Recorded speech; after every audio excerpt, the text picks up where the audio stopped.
Hi there my awesome friends. So today we're going to be using a little bit of texture paste and prepping an ATC using stencils. I hope you'll have fun and learn a few tricks.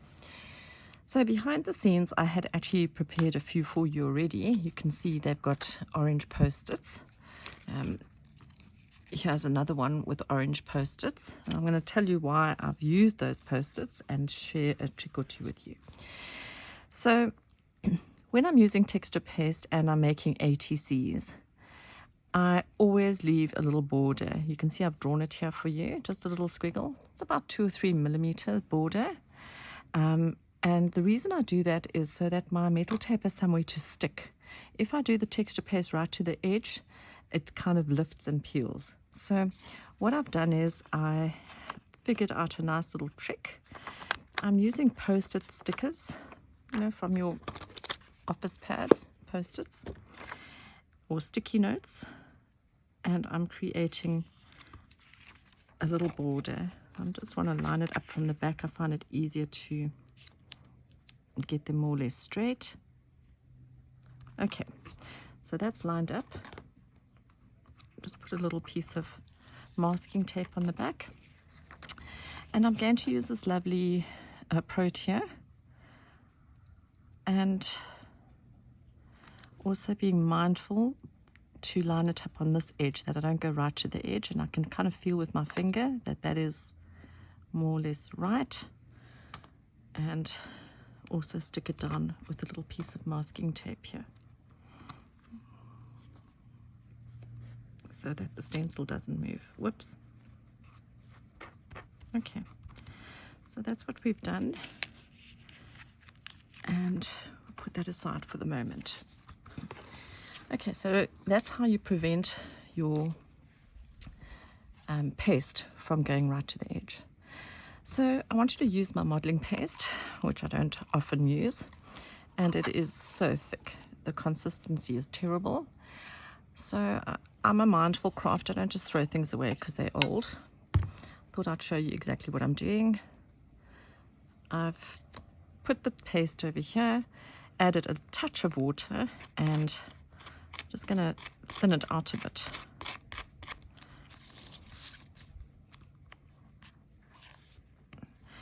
I'm using a yogurt container lid, which is absolutely perfect for this. Be mindful not to put too much liquid, because you don't want it soggy, because if it's too soggy it's just going to wet your cardboard of your ATC. And mix it gently.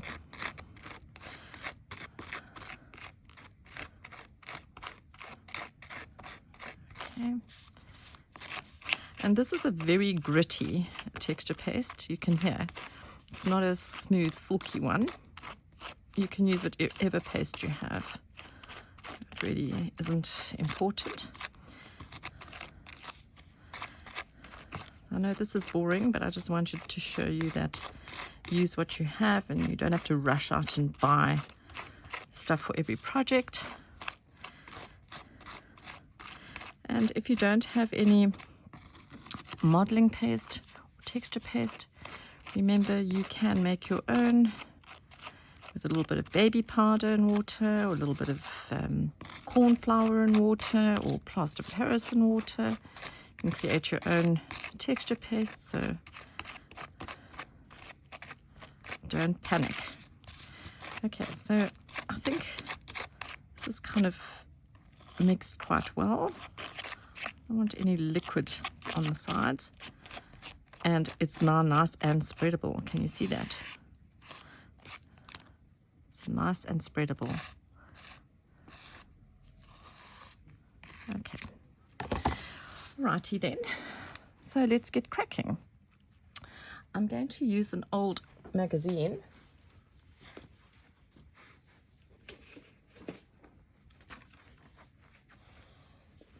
Or page anyway. I don't want to make too much mess. As you can see, I'm already making a mess. Okay, and I have an old cake icing tool. You can use a palette knife and put a little bit on here, smooth it nicely.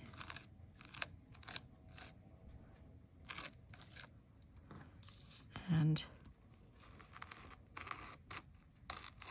scrape off the excess. You see that?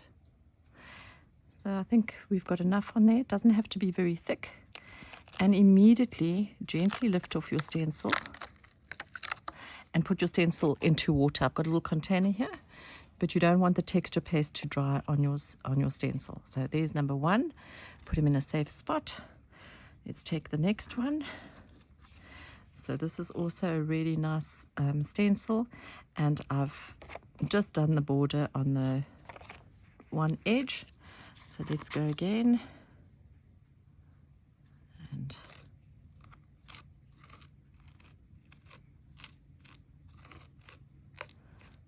okay. I must be honest, it's much easier to work with your texture paste on a flat lid like I'm doing than from the jar.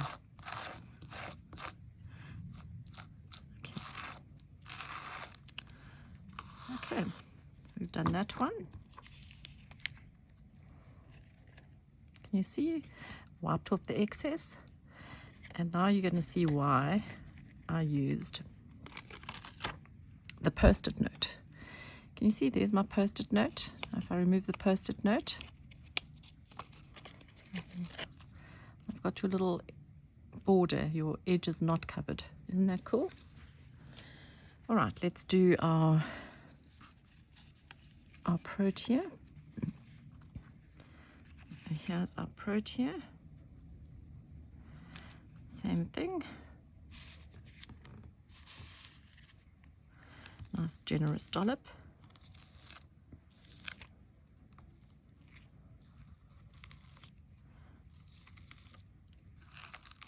Be careful that your stencil doesn't lift.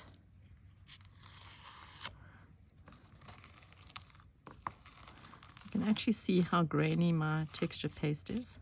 It's very gritty. Okay.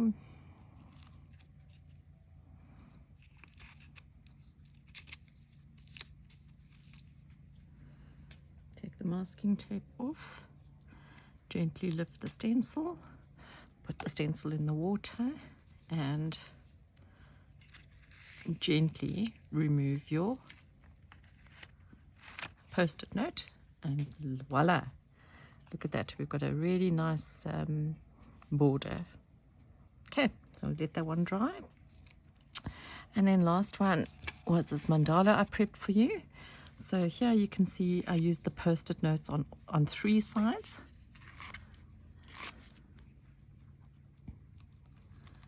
And there we go.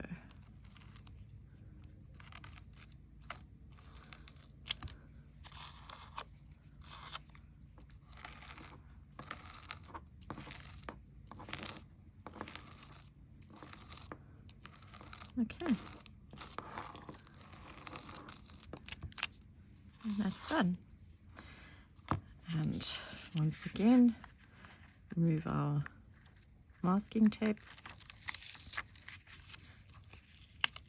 Gently remove the stencil, and as you can see I didn't gently remove the stencil, so it kind of squished, but it'll have to do because I'm not doing it again.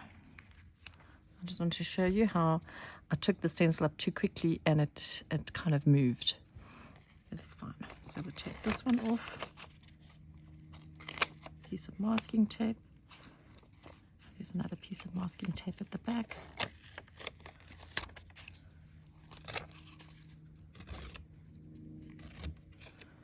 And once again, we've got our border.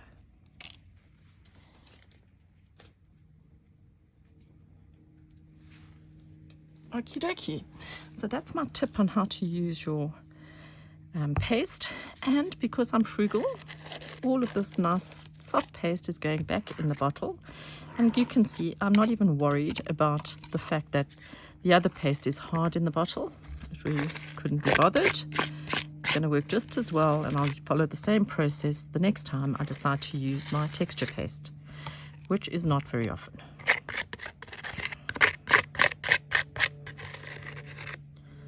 So there's my yogurt lid. Clean my tools. And I soak everything immediately in water so that the texture paste doesn't get hard on the tools. It's hard to clean otherwise. And here we go, a little bit more water. Okie dokie. So I hope that was helpful to you. We're going to let all of these goodies dry, and then we will start with the next thing. So thank you for looking, and hope you're following us on Taper Tag, because we're going to do the next installment when we cover these. So watch out for the new tutorial.